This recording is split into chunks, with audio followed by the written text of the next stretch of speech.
From the very beginning, it appeared that this university and the city of Akron would be linked together, for better or for worse, for rich or for poor, in sickness and in good health. And it's a marriage that has continued for 150 years. It's not difficult to find the connections between the campus of Buchtel College, the University of Akron, and the wider community. The university reaches deeply into Akron's institutions in law, medicine, education, commerce, real estate, banking, and accounting. In 1960, a study revealed that graduates of the university were working as the chief executive officers of 65 different industrial concerns in the greater Akron area. Most of the teachers in the public schools of Summit County are University of Akron graduates. Graduates of the School of Law account for most members of the bar in Summit County. They are also most of the judges, city council representatives, members of boards of education, mayors, and leaders of the community's charitable, arts, and civic organizations. Issues debated in the public forum, whether in 1870 or 2020, have found life on the Akron College campus. It can be seen as a microcosm of the community at large. One example is the changing roles for women. In 1870, the liberal-minded Universalists believed women ought to be educated. And the women leaders of Akron, from 1870 through today, have often emerged from the faculty and student body of Buchtel College and the University of Akron. In the beginning, voluntary associations were the primary avenue for women in the Gilded Age to exercise influence and power. The importance of the college president's spouse was recognized when Sophie Knight McAllister, wife of Buchtel College's first president, took leadership roles in women's clubs and organizations. Buchtel College women were active in groups that provided aid to the poor, advocated temperance, and most importantly, lobbied fiercely for women's suffrage. Two founders of Akron's Women's Suffrage Association came from the Hilltop campus.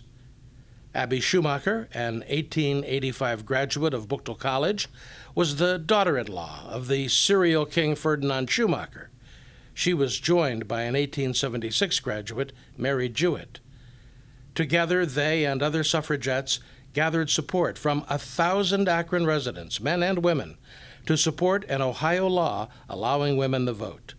The 19th Amendment to the U.S. Constitution was finally adopted in 1920, with college women leading the suffrage drive. In the 1890s, reform-minded women launched the day nursery movement in Akron to provide places where mothers working in Akron's factories could find safe care for their children. Among them was Carita McEbride, a member of the Buchtel College faculty. She was a woman leader who persuaded George Todd Perkins, president of B.F. Goodrich, to provide several houses which became centers for child care. By 1905, the Mary Day Nursery was providing 2 nurses who staffed a crippled children's ward.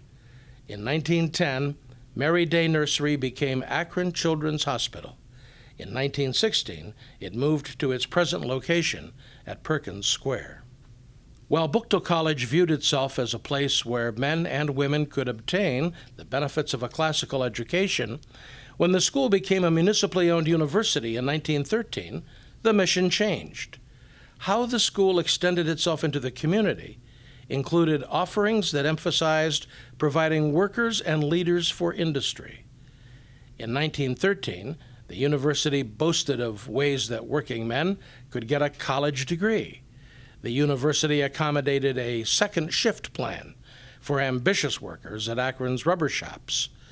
Employers would schedule the men from 4 p.m. to midnight, giving them the chance to take classes in the morning. A second alternative was the night college plan, where first shift workers could start their coursework after 5 o'clock each day. The university added night classes to its schedule for the first time. A further outreach by the university to industry was demonstrated in 1935, when training classes were provided for B.F. Goodrich workers. Over 400 BFG employees became students in specialized courses of study. In other areas of public concern, the university has also provided leadership, although, like the larger community, it was slow to recognize the need for change. The civil rights of Akron's African American population was not an issue of concern for much of the university's early history. In its first 40 years, Buchtel College had one black student, A. P. Cook. Not until 1921 would Emmer Lancaster claim the role as the first African American to graduate from the University of Akron. He became not only one of Akron's most distinguished attorneys, but also served the federal government in Washington, D.C. A 1940 graduate of the University of Akron, Herbert Bracken, became the first black teacher in the Akron Public Schools. The issues of Akron's impoverished black residents was on the mind of University President Parke Colby. In the 1930s, he was instrumental in establishing the Akron Urban League, the principal advocacy group for African American residents. Colby provided leadership in its early years. His successor, President George Zook, would meet a different challenge. He had to fire the dean of the Teachers College, who was a member of the Ku Klux Klan. In 1925, Summit County had one of the largest Klan memberships in the United States. There was no significant black presence at the university until after World War II. The GI Bill eliminated a major obstacle for anyone seeking a degree: money for tuition and books. The turmoil of the turbulent 1960s also made its way to the campus amidst the time of student and racial unrest across the country.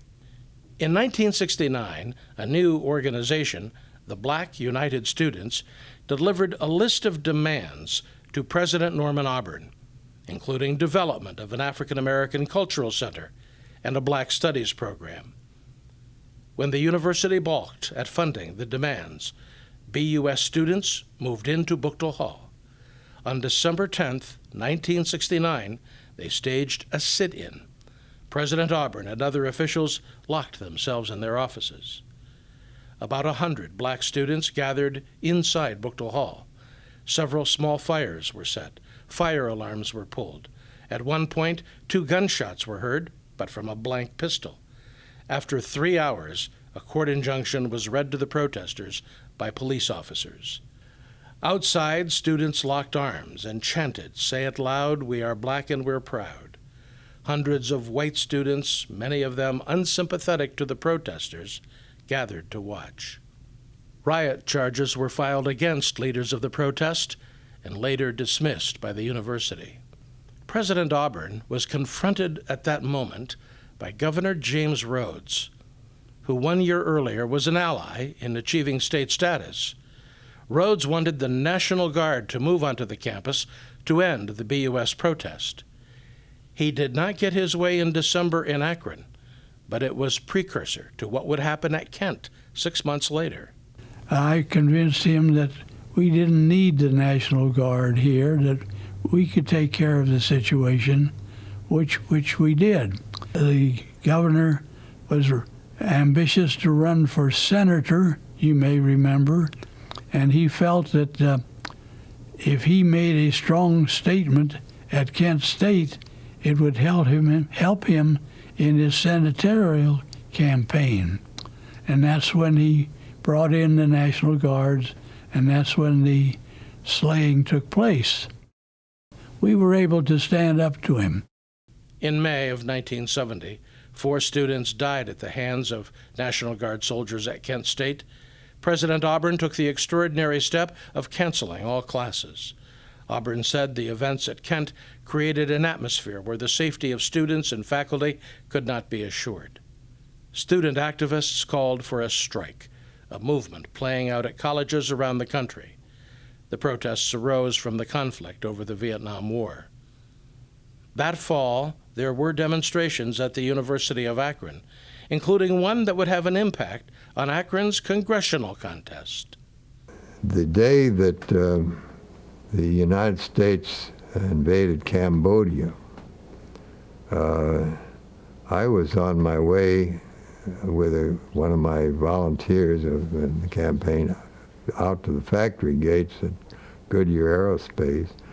And as we drove down Exchange Street, I saw this big student rally at Jackson Field at the University of Akron. And I said, "Is this a rally against the Cambodian thing?" And they said, "Yes." And someone recognized me and said, "Well, would you like to say a few words, Mr. Seiberling?" I said, "Yes, I would." And I made a speech saying, "You know, this is a democracy and we have a great opportunity here. There's an election, a primary in a few days. You don't have to take to the streets. You can go down and vote, and in the meantime, you can work for one of the candidates that shares your viewpoint." I got a big hand from the crowd, and I held up my fingers with the V for Victory salute, and someone took a picture of me with my hands in the air and a couple of long-haired students on each side. And that picture was printed in the Beacon, in the Booktolite, the college newspaper. And Congressman Ayers got a hold of that and started sending it all around saying, "Here's my opponent stirring up student unrest at the University of Akron." Over its history, Buchtel College and the University of Akron have provided forums for lectures and public discussions on a wide range of public issues. The university created the Institute for Civic Education in 1956. ICE programs included lectures, slideshows, the World at Our Door travel series, a community issues forum, and town and gown lectures by notable national public leaders. As an additional community benefit, the University of Akron pioneered summer sessions for teachers and technical education and evening college for adults. One example of a more direct connection between town and gown is the acquisition of the Akron Law School by the University of Akron in 1959. The Akron Law School was founded in 1921 and graduated dozens of men and women who would practice law locally. It was housed in a century-old building on East Market Street, above what today is the restaurant Crave. 50 years after that merger, the University of Akron School of Law had graduated over 7,000 men and women.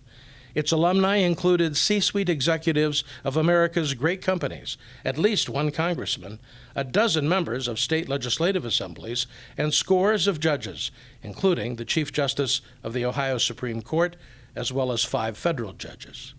The community college opened in 1964, and by 1968, there were 3,000 students in community and technical college courses.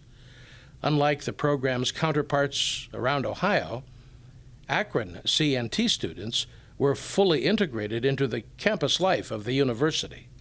The University of Akron opened its own College of Nursing in 1967.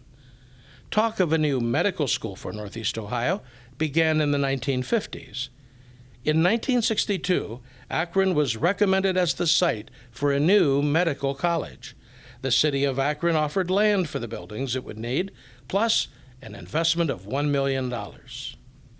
But in Columbus, legislators representing other Northeast Ohio counties tried to divide the baby Solomon-like, 3 ways among the University of Akron, Kent State University, and Youngstown State University. The General Assembly eventually approved the consortium of university owners, denying Akron the role of being the home for a medical college.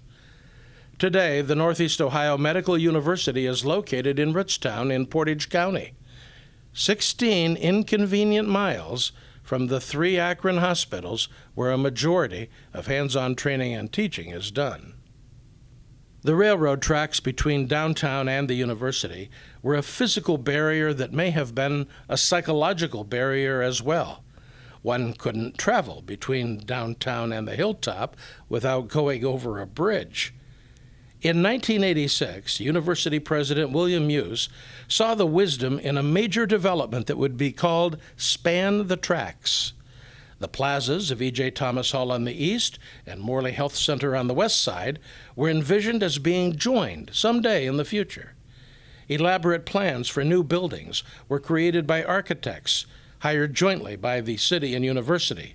a $30 million investment in new structures, bridging town and gown once and for all. The project did not materialize. But President Muse did acquire the Art Deco building that was once the headquarters for Polsky's department store, along with its 1,200-car parking deck. Today, the University of Akron is not only adjacent to downtown, it is in downtown Akron, with hundreds of students and faculty coming and going every day.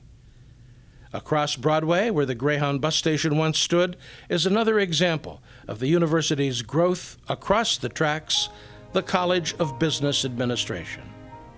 The extension of the university across the tracks into downtown was called by city leaders at the time as the most important community development in 2 decades.